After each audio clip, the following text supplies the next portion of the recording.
New Paramount अड्डा के YouTube channel पर सभी दोस्तों एवं विद्यार्थियों का बहुत बहुत स्वागत है।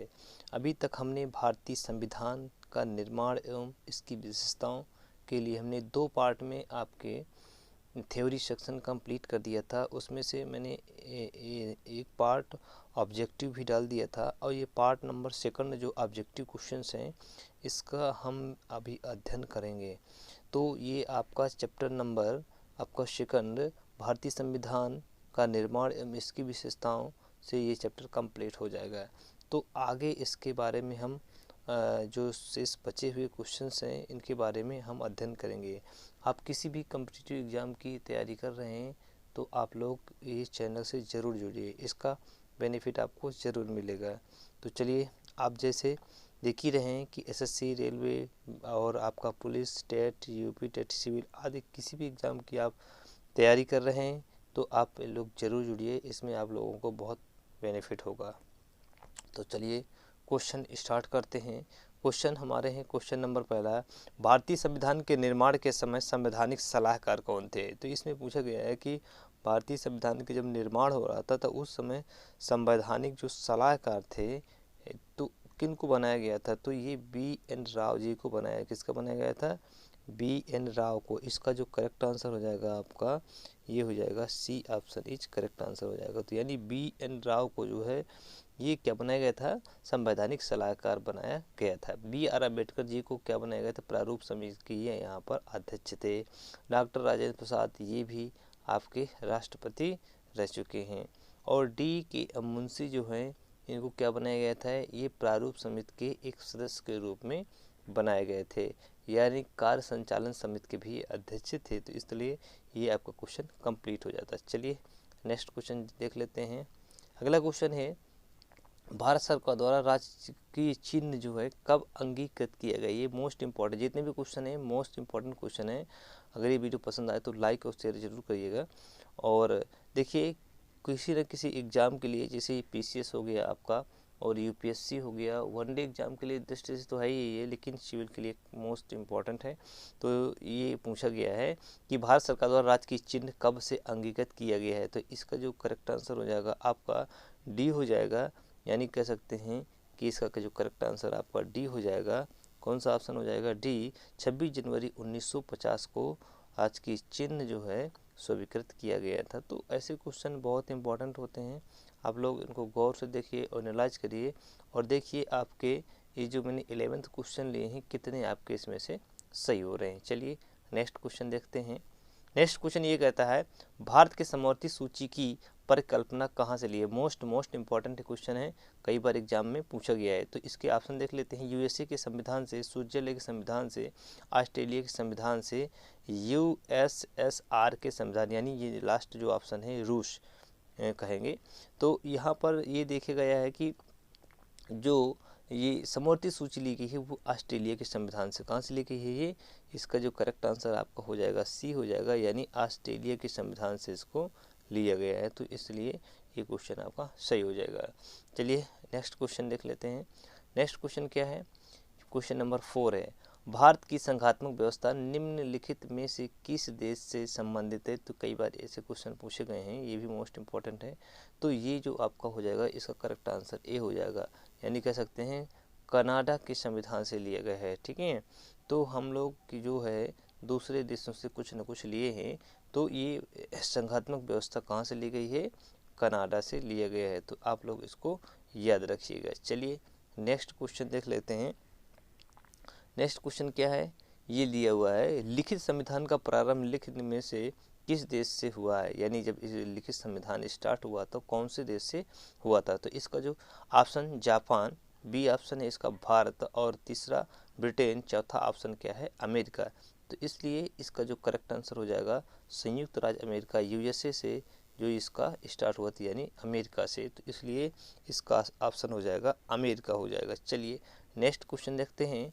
क्वेश्चन नंबर 6 है, भारतीय मूल संविधान में कितने ये शामिल थे? अनुच्छेद कितने थे? भाग कितने थे? और इसमें बताया गया अनुसूचियाँ कितनी थीं? तो आप लोग ध्यान दीजिएगा इसको। तो यहाँ पर जो दिया गया है उसके बारे में कि कौन से कितने इसमें लिए गए हैं। तो भारतीय संविधान जब हमारा बन करके तैयार हुआ था तो उस समय 395 अनुच्छेद थे, 22 अनुभाग थे और कह सकते हैं कि अनुसूचियों की संख्या 8 थी हमारे।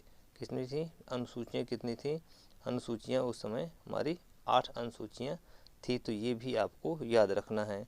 चलिए इसमें देखते हैं, इसका जो करेक्ट आंसर हो जाएगा आपका फर्स्ट हो जाएगा। कौन सा हो जाएगा? करेक्ट आंसर आपका फर्स्ट हो जाएगा, ये ऑप्शन सही हो जाएगा। यानी 395 अनुच्छेद, 22 भाग कहेंगे और कितना 8 अनुसूचियाँ थीं। तो आप लोग अब इसमें अनुसूची की बात करें तो ये 12 बढ़ करके हो गई हैं। ठीक है, अनुच्छेद की बात करें तो ये घटते बढ़ते उसमें पार्ट जोड़ते रहते हैं। अगर मूल संविधान में बात करें तो 395 ही माने गए हैं। चलिए आइए नेक्स्ट क्वेश्चन देखते हैं। भारतीय संसदीय प्रणाली ब्रिटिश संसदीय प्रणाली से इस बात में भिन्न है कि क्या है इसमें देखते हैं क्यों भिन्न है, आखिर इसमें रीजन क्या है। तो इसमें जो बताया गया है, पहला ऑप्शन है वास्तविक और नाम मात्र दोनों प्रकार की कार्यपालिका है, सामूहिक उत्तरदायित्व की प्रणाली है, द्विसदनीय विधायिका है और डी ऑप्शन है, लास्ट ऑप्शन है न्यायिक पुनर्विलोकन की प्रणाली। तो इसका जो करेक्ट आंसर हो जाएगा आपका न्यायिक पुनर्विलोकन की प्रणाली जो है, इसके बारे में इसमें बताया गया है कि न्यायिक पुनर्विलोकन की विधि क्या होता है कि इसमें जो न्याय दिया जाता है उसको हम लोग चेंज कर सकते हैं, यानी अपने कोर्ट के अनुसार उसको बनाया जा सकता है। तो न्यायिक पुनर्विलोकन, न्याय में कुछ न कुछ परिवर्तन कर सकते हैं। तो इसका जो करेक्ट आंसर आपका डी हो जाएगा। चलिए नेक्स्ट क्वेश्चन चर्चा करते हैं। भारत के संविधान में उद्देशिका का विचार लिया गया है, किस देश से लिया गया है, इसको आपको यहाँ पर देखना है। तो किसके संविधान से लिया गया है? ए ऑप्शन है इटली के संविधान से, बी ऑप्शन है कनाडा के संविधान से, सी ऑप्शन है फ्रांस के संविधान से और डी ऑप्शन है आपका यूएसए के संविधान से लिया गया है। तो इस तरह से इसका जो करेक्ट आंसर हो जाएगा आपको कौन सा हो जाएगा? तो क्वेश्चन नंबर 8 का जो करेक्ट आंसर हो जाएगा ये आपका करेक्ट आंसर हो जाएगा, यानी इसको कहाँ से लिया गया है? यूएसए के संविधान से। इसका करेक्ट आंसर आपका डी हो जाएगा, यूएसए के संविधान से लिया गया है। तो उद्देश्य का जो विचार सर्वप्रथम लिया गया था कहाँ से लिया गया है?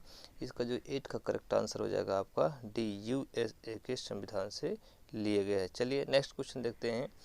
नेक्स्ट क्वेश्चन ये कहता है कि भारतीय राजनीतिक व्यवस्था में इनमें से कौन सर्वोच्च है, यानी देखते हैं कौन सा सर्वोच्च है। ए ऑप्शन है सर्वोच्च न्यायालय, बी ऑप्शन है संविधान, सी ऑप्शन है संसद और डी ऑप्शन क्या है? धर्म।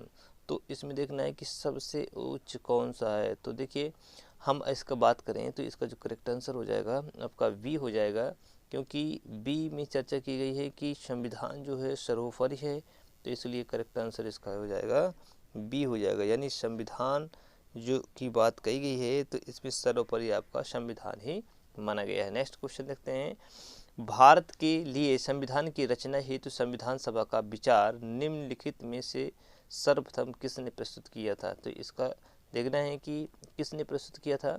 स्वराज पार्टी 1934, बी है कांग्रेस पार्टी 1936, मुस्लिम लीग 1942 और डी ऑप्शन है सर्वदलीय सम्मेलन 1946।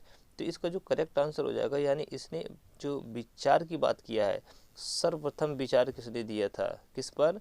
संविधान सभा का जो विचार है सर्वप्रथम किसने दिया था? तो इसका जो करेक्ट आंसर हो जाएगा 1934 स्वराज पार्टी ने, यानी इसका जो करेक्ट आंसर हो जाएगा ए हो जाएगा। यानी इसका जो करेक्ट आंसर हो जाएगा ए हो जाएगा।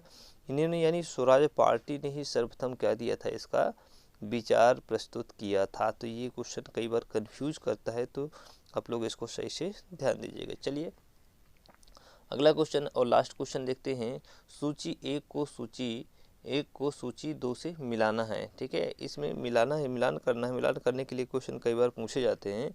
तो देखते हैं कि ये क्वेश्चन भारत के संविधान के लक्षण एवं किस देश से लिए गए हैं इसके बारे में हम देखते हैं। तो देखिएगा इसमें जो करेक्ट आंसर इसका हो जाएगा आपको क्या हो जाएगा, यहाँ पर 11 नंबर का क्वेश्चन क्या हो जाएगा, यानी इसका जो करेक्ट आंसर आपका सी हो जाएगा। क्या हो जाएगा? इसका आंसर सी हो जाएगा। अब देखते हैं सी से मिलान करवाते हैं, यानी ए का कौन सा नंबर हो जाएगा यानी अलग अलग इसमें देखें तो अलग अलग दिया गया है। कह सकते हैं कि ए नंबर, यानी इसका जो ऑप्शन होगा क्या होगा यहाँ पर ए ऑप्शन और यहाँ पर बी ऑप्शन, सी ऑप्शन और डी ऑप्शन। तो भारत की संसदीय प्रणाली की बात करें, भारत की संसदीय प्रणाली कहाँ से ली गई है, तो इसको हम देखते हैं संसदीय प्रणाली कहाँ से ली गई है। और इसके बाद ये संसदीय प्रणाली आपका हो जाएगा करेक्ट आंसर क्या हो जाएगा यहाँ से, तो यहाँ पर हो जाएगा आपका ए हो जाएगा, क्या हो जाएगा, ए हो जाएगा। भारत की संसदीय प्रणाली हो जाएगी ए हो जाएगी, यूके से लिया गया है, यहाँ से लिया गया है। और अगर हम और बात करें इसमें किसकी बात करें, बी का पहला ऑप्शन, यानी इसमें देख सकते हैं यूके से संसदीय प्रणाली आपको कहाँ से ली गई है, यूके से लिया गया है। और अगर बात करें आपातकाल, क्या लिया गया है, आपातकाल के दौरान मूल अधिकारों का निलंबन होता है, आपातकाल के दौरान अधिकारों का निलंबन होता है, मूल अधिकारों का निलंबन है। तो यहाँ से के दौरान अधिकारों का निलंबन इसमें एक साथ मिक्स हो गया है, तो ये देखेंगे क्या हो जाएगा, सी यानी मूल अधिकारों का निलंबन कहाँ से होगा, ये आपका हो जाएगा ये जर्मनी से, कहाँ से हो जाएगा, जर्मनी से, ठीक है। तो यह कुछ जो ऑप्शन हो जाएगा सी नंबर का 4 ऑप्शन हो जाएगा जर्मनी से। तो आपातकाल के दौरान इसका निलंबन हो जाएगा, ये हो जाएगा। और इसमें हम देखेंगे कि यहाँ पर जो दिया गया है नीति निर्देशक तत्व, ये आपके आयरलैंड से लिए गए हैं, नीति निर्देशक तत्व यहाँ के आपके आयरलैंड से लिए गए हैं। अब हम बात करते हैं कि इसमें जो लिया गया है, यानी नीति निर्देशक तत्व हो गया मूल अधिकारों का निलंबन, ठीक है, और संसदीय प्रणाली। और संसदीय प्रणाली की बात करें, यहाँ पर दिया नहीं है संसदीय प्रणाली आपका कहाँ से लिया गया है, शासन की संसदीय प्रणाली,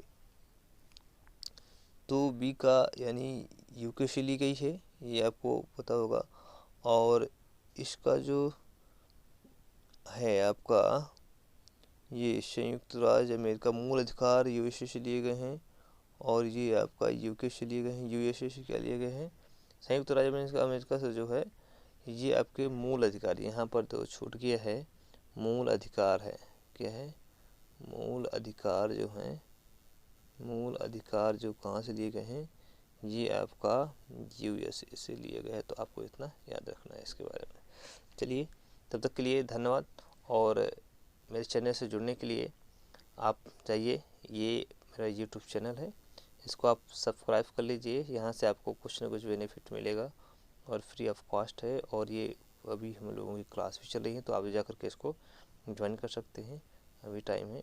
तो इसका जो आंसर दिया गया है, यहाँ पर आंसर है, तो आप जा कर के आंसर अपना जा कर के चेक कर सकते हैं वहाँ से, और PDF डिस्क्रिप्शन में दिए रहेगा लिंक, तो वहाँ से आप इसको डाउनलोड कर सकते हैं।